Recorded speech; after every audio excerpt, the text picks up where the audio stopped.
Je suis Claude Balogun, artiste, conteur, cinéaste, producteur, réalisateur de films.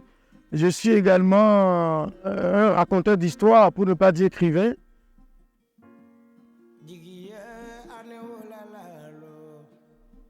L'industrie de l'audiovisuel en Afrique évolue à plusieurs vitesses.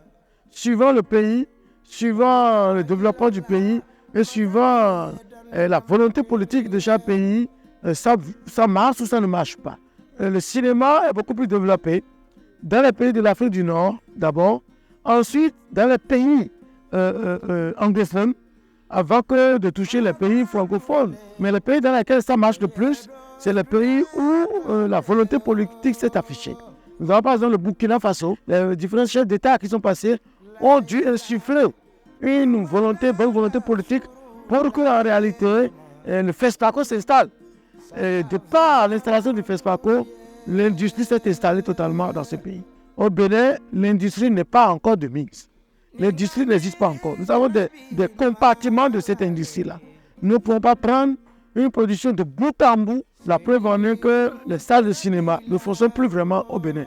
Or, pendant les années révolutionnaires, le Bénin était le pays où les salles sont souvent pleines lorsque les films sont programmés.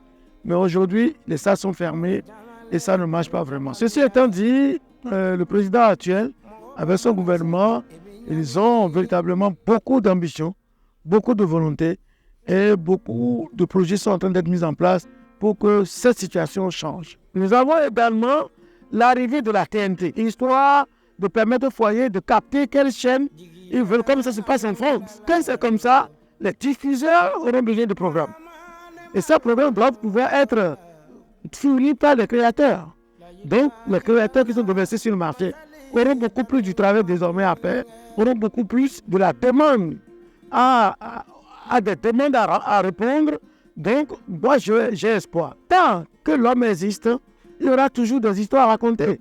L'anthropologie est là, l'histoire est là, la sociologie est là. Et les histoires qu'on a à raconter existent. Les raconteurs d'histoires naissent au jour le jour et se font former au jour le jour. Vous savez, et chaque professionnel, journaliste, réalisateur, technicien ou pas, rivalise d'ardeur pour chercher à raconter des histoires à travers les bandes, à travers les 25 images par seconde.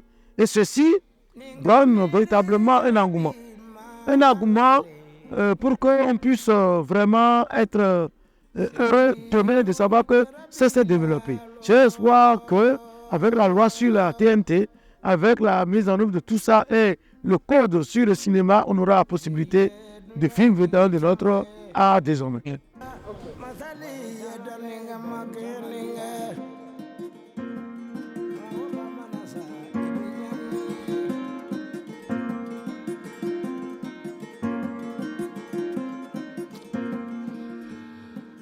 Madalule, woyedo dunia